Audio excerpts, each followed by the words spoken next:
മക്കളൊക്കെ വളർന്ന് നല്ല നിലയിലെത്തിയാൽ തിരക്കുകളൊഴിഞ്ഞ് സമാധാനമായി ജീവിക്കാമെന്നത് അവരുടെ വെറുമൊരു സ്വപ്നം മാത്രമായിരുന്നു. മൂത്ത മകളുടെ പ്രസവം അടുത്തപ്പോൾ ആദ്യ പ്രസവം അമ്മയുടെ അടുത്ത് വെച്ചായിരിക്കണമെന്ന് മകൾക്ക് നിർബന്ധം. നാട്ടുനടപ്പും അങ്ങനെയായിരുന്നതിനാൽ സ്വന്തം വയ്യായികകളും പ്രയാസങ്ങളും പുറത്തു കാണിക്കാതെ അമ്മയും അതിന് സമ്മതിച്ചു. അവൾ ഒരു വേലക്കാരിയല്ല, അമ്മയാണ്. എന്നിട്ടും ഒരു രാജകുമാരിയെ പരിചരിക്കുന്ന ഭൃത്യയെപ്പോലെ ആ അമ്മ മകളെ പരിചരിച്ചു. ഒരു പ്രയാസവും അറിയിക്കാതെ കൂടെ നിന്ന് സഹായിച്ചു. മകൾക്ക് ഇഷ്ടമുള്ള ഭക്ഷണം ഉണ്ടാക്കി കൊടുത്തു. പ്രസവം അടുക്കാറായപ്പോൾ ആശുപത്രിയിൽ കൂട്ടുനിന്നു. പ്രസവാനന്തര പരിചരണങ്ങൾക്ക് ഒരു കുറവും വരാതെ ശ്രദ്ധിച്ചു. മകളെ എണ്ണ തേച്ച് കുളിപ്പിച്ചു, വസ്ത്രങ്ങൾ അലക്കിക്കൊടുത്തു. രാത്രിയിൽ കുഞ്ഞുണർന്നു കരയുമ്പോൾ മകളോട് ഉറങ്ങാൻ പറഞ്ഞ് അവൾ കുഞ്ഞിനെയും എടുത്ത് ഉറങ്ങാതെ നിന്നു. അങ്ങനെ പരിചരണങ്ങൾക്കൊരു പോരായ്മയും വരുത്താതെ അമ്മ എപ്പോഴും അവളുടെ കൂടെ തന്നെ നിന്നു. പ്രസവാനന്തരം ആരോഗ്യം വീണ്ടെടുത്ത് മകൾ ഭർത്താവിൻ്റെ വീട്ടിലേക്ക് പോകുമ്പോഴേക്കും നേരത്തിന് ഭക്ഷണം കഴിക്കാതെ സമയത്തിനുറങ്ങാതെ അമ്മ ഏറെ ക്ഷീണിച്ചിരിക്കും. പക്ഷേ അതൊന്നും വകവെക്കാതെ അവൾ വീണ്ടും വീട്ടുകാര്യങ്ങളിൽ മുഴുകും. അത് കാണുമ്പോൾ അയാൾ അടുത്തുവെന്ന് പറയും, തടി മറന്ന് പണിയെടുക്കേണ്ട, വയ്യാണ്ടാവുമ്പം ആരുണ്ടാവില്ല നോക്കാൻ. ഗൾഫിലുള്ള മകൻ്റെ ഭാര്യ പ്രസവിക്കാറായപ്പോൾ അമ്മയെ അവൻ ഗൾഫിലേക്ക് കൊണ്ടുപോകാൻ ഒരുങ്ങി. അവൾ പോകാനിറങ്ങുമ്പോഴും അയാൾ അതുതന്നെ പറഞ്ഞു, നിന്റെ ആരോഗ്യം നീ തന്നെ ശ്രദ്ധിക്കണം, വയ്യാണ്ടായ അവനവൻ തന്നെ സഹിക്കേണ്ടി വരും. അപ്പോഴൊക്കെ അവൾ പറയും, മക്കൾ കഷ്ടപ്പെടുന്നത് കാണുമ്പോൾ എങ്ങനെയാ പറ്റില്ല എന്ന് പറയാ, നമുക്ക് പ്രായമാകുമ്പോൾ അവരല്ലേ നോക്കാനുണ്ടാവുക. അങ്ങനെ സ്വയം സമാധാനിപ്പിച്ചും സ്വന്തം വയ്യായികകൾ മറന്ന് അവൾ ജീവിതത്തിൻ്റെ തിരക്കുകളിലേക്ക് വഴുതി വീണു. സംഭവം ഇതൊരു കഥയായിട്ട് ഇങ്ങനെ ഒരു നമ്മൾ കേൾക്കുന്നതാണ്. പക്ഷേ ഇതിൻ്റെ ബാക്കി കൂടി നമ്മൾ പൂരിപ്പിക്കേണ്ടതുണ്ട് എന്ന് തോന്നുന്നു. അപ്പോൾ അവിടെ അമ്മയുടെ ഒരു ധർമ്മസങ്കടം, മക്കൾക്ക് വേണ്ടിയിട്ട് എല്ലാം ചെയ്തു. അവസാനം ഇത് എത്തുന്നത് എങ്ങനെയെന്ന് ചോദിച്ചു കഴിഞ്ഞാൽ, അച്ഛനെപ്പോഴും പറയും അമ്മയോട്, നീ ഇങ്ങനെ പിന്നെ തടി കാത്തോ എന്നൊക്കെ പറയും. പക്ഷെ മക്കൾക്ക് വേണ്ടിയിട്ടല്ലേ എന്ന് പറയും. അവസാനം മക്കൾക്ക് വേണ്ടിയിട്ടെല്ലാം മകളുടെ പ്രസവത്തിന്, മരുമക്കളുടെ പ്രസവത്തിനൊക്കെ പോയിട്ട് കുട്ടിയെ ഉറങ്ങാതെ നോക്കി, മക്കളെ ഉറക്കി, ഒക്കെ അവസരം കൊടുത്ത് അവസാനം 2 സാരിയൊക്കെ അല്ലെങ്കിൽ 2 മാക്സിയൊക്കെ വാങ്ങിച്ചു കൊടുത്ത് ഇങ്ങനെ ചില പാരിതോഷികങ്ങളോട് തിരിച്ചു വന്ന് വീട്ടിലേക്കാവുമ്പോൾ അവസാന സമയത്ത് അമ്മയെ നോക്കാൻ അല്ലെങ്കിൽ അച്ഛനെ നോക്കാൻ മക്കൾക്ക് സമയമില്ല. സാധാരണ നാട്ടിലുണ്ടാവുന്ന സംഗതിയാണല്ലോ. അപ്പോഴും പിന്നെ അവിടെ ഒരു അച്ഛൻ വെക്കുന്ന ഒരു ഇതുണ്ട്. അവരുടെ മക്കൾ പറയുന്നുണ്ട്, അമ്മ അച്ഛൻ എല്ലാ വീട്ടിലും പിന്നെ കുറേശ്ശെ പോയി ഇങ്ങനെ നിൽക്കട്ടെ, മൂത്ത മക്കളുടെ വീട്ടിൽ ആദ്യം പോയി നിൽക്കട്ടെ, അത് കഴിഞ്ഞിട്ട് അടുത്ത മക്കളുടെ വീട്ടിൽ പോയിക്കട്ടെ. അപ്പോൾ അച്ഛൻ പറഞ്ഞു, വേണ്ട, അതൊരിക്കലും വേണ്ട. കാരണം നമ്മൾ ഓരോരുത്തരുടെ വീട്ടിലും പോയി നിൽക്കുമ്പോൾ ഓരോരുത്തർക്കും അങ്ങോട്ട് വരാൻ കഴിയില്ല, പരസ്പരം വരാൻ കഴിയില്ല. അവൻ്റെ വീടല്ലേ എന്ന് വിചാരിക്കും. പക്ഷെ നമ്മളെ വീട്ടിൽ ഇവിടെ ആവുമ്പോൾ എല്ലാവർക്കും അധികാരത്തിൽ വരാലോ.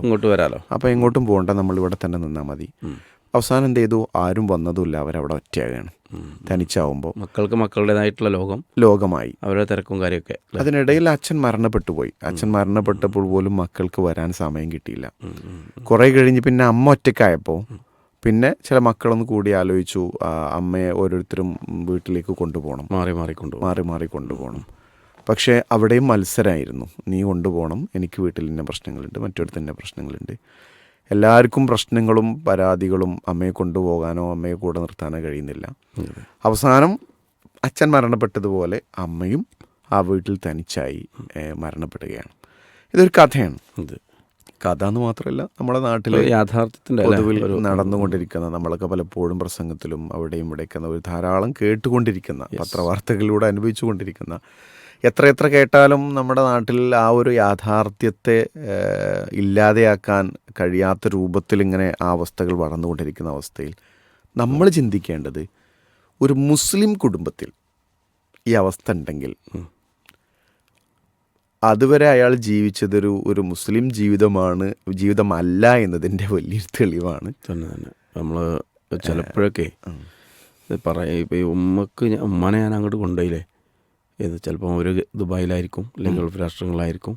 അപ്പം ഉമ്മക്ക് അവിടെ കാണിച്ചു കൊടുത്തില്ലേ എന്ന് വരെ അത്ര ഒരു അഭിമാനത്തോട് പറയുന്ന ആൾക്കാരൊക്കെ ഉണ്ട്. അപ്പം ശരിക്കും എന്തിനാ കൊണ്ടുപോയെന്ന് വെച്ചാൽ അവൻ്റെ പിന്നെ ഭാര്യയുടെ പ്രസവം നോക്കാൻ കൊണ്ടുപോയതാണ്.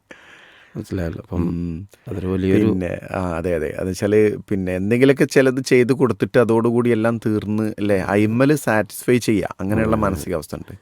ഒരിക്കലും എനിക്ക് കെ എം മൗലവിൻ്റെ അടുത്ത് ഒരാൾ ചോദിച്ചൊരു കഥ പറയാറുണ്ട്. കെ എം മൗലവി ഒരാളോട് ചോദിച്ചു എന്താ ഉമ്മാൻ്റെ വിശേഷം എന്നൊക്കെ ചോദിച്ചു.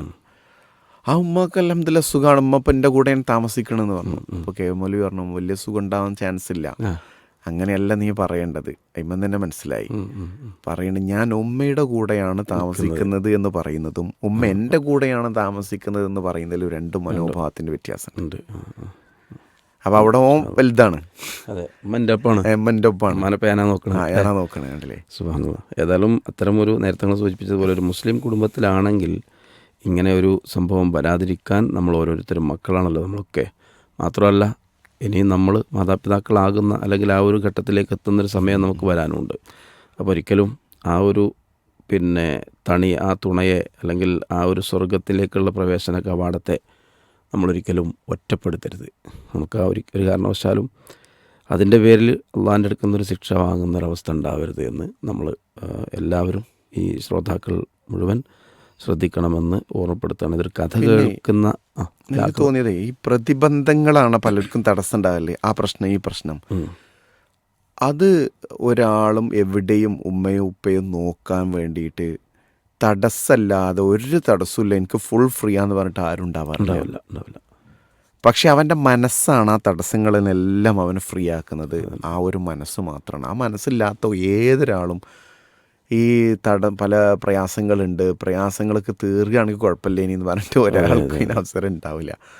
അതുറപ്പാണത്. നമ്മളൊക്കെ ഒന്ന് ചിന്തിക്കുക. എല്ലാവരും മറ്റുള്ളവരെ കുറിച്ച് ചൂണ്ടാനും ഓൻ്റെ മക്കളെ ഓൻ്റെ ഉമ്മാനെ നോക്കിയില്ല അത് പറയണം. അവനവനിലേക്ക് എത്തുമ്പോൾ എന്ത് എന്നുള്ളതാണ് തന്നെ. അത്രയും നമുക്ക് എന്തായാലും തിരയടങ്ങിയിട്ട് തോണി ഇറക്കാൻ കഴിയില്ല.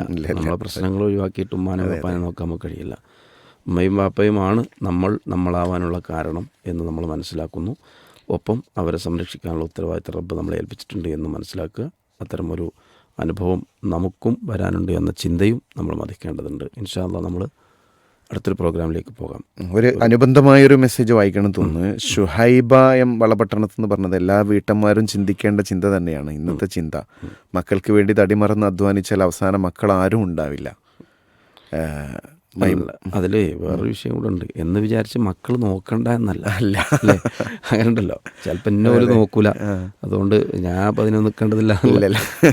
എൻ്റെ ഒരു നിങ്ങളൊക്കെ നിങ്ങൾ പോകണ ബൈക്ക് നിങ്ങളൊന്നും ഇങ്ങോട്ട് കിട്ടൂല. ചില ആൾക്കാർ അങ്ങനെ പറയാറുണ്ട്. എന്തിനാ നിങ്ങളൊക്കെ നോക്കിയിട്ട് നിങ്ങൾ എന്തെങ്കിലും കാട്ടിക്കോളി, അത് നിങ്ങളൊന്നും നമുക്ക് കിട്ടൂല. നമ്മൾ കൂട്ടത്തിൽ നമുക്ക് വേണമെങ്കിൽ പറയാം, നമ്മൾ ഈ സമൂഹത്തിൻ്റെയും സമുദായത്തിൻ്റെയും ചില കാഴ്ചപ്പാടുകളുണ്ട്. നമ്മൾ പരലോകം അള്ളാഹ് എന്നുള്ള ആ ഒരു ചിന്ത വെച്ച് നടക്കുന്നതുകൊണ്ടാണ് കുറേ കാര്യങ്ങൾ നമുക്ക് ആ ഈമാനികമായൊരു വിഷയം കൂടി തട്ടിക്കുമ്പോഴാണ്. ഇപ്പോൾ നമ്മളൊക്കെ സഹപ്രവർത്തകരോ അല്ലെങ്കിൽ കൂട്ടുകാരായിട്ടുള്ള ആളുകളൊക്കെ പറയാറുണ്ട്, അല്ലെങ്കിൽ സറങ്ങൾ ചെയ്യണ പോലെ അങ്ങനെയൊന്നും ശ്രദ്ധിക്കാൻ നമ്മളെന്തായാലും മെനക്കെടാറില്ല. കാരണം അവരൊക്കെ അവരെ വഴിക്ക് പോകും. പിന്നെ അപ്പോൾ നമ്മളെന്തിനാ ഇപ്പോൾ അവരെ പിന്നാലെ അങ്ങനെ കൂടി നടന്നിട്ട് എന്ന് പറയുന്ന മാതാപിതാക്കളുണ്ട്.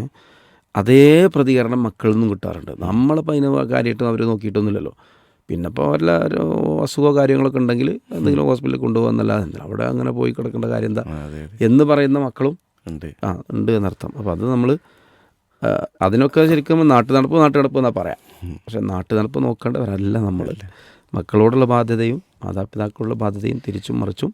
ഏതായാലും ഒരു മുസ്ലിം കുടുംബം ഇങ്ങനെ ഒരു ഒഴിഞ്ഞ കൂട് പോലെ ആവുന്ന അവസ്ഥ ഉമ്മയും ബാപ്പാനെയും കൊണ്ട് ഇങ്ങനെ പല വീടുകളും ഈ കോട്ടയം അതുപോലെ മറ്റുള്ള പ്രദേശങ്ങളിൽ നമ്മുടെ നാട്ടിൽ തന്നെ ഇപ്പം കുറച്ചുകൂടിയും പിന്നെ നമ്മളൊന്ന് എടുത്തു നോക്കുകയാണെങ്കിൽ ഒക്കെ വിദേശത്താണ്. വീട്ടിൽ ആരുമില്ല, ഒരു ഒഴിഞ്ഞ കൂട് പോലെ അവിടെ ഒരാളോ രണ്ടാളോ ഈ വയസ്സായിട്ട് ഇങ്ങനെ നിൽക്കുക ആരുമില്ലാതെ. വിദേശ രാജ്യങ്ങളിലൊക്കെ ഇഷ്ടംപോലെ അങ്ങനത്തെ ഇതുണ്ടല്ലോ. അപ്പം അങ്ങനെയൊന്നും നമ്മൾ ആവാതിരിക്കട്ടെ. ആവാതിരിക്കാനുള്ള വഴി ഒന്ന് മാത്രമേ ഉള്ളൂ, ദീനുണ്ടാവുക. മക്കൾക്ക് ദീനുണ്ടാവുക, നമുക്ക് ദീനുണ്ടാവുക. അതെ.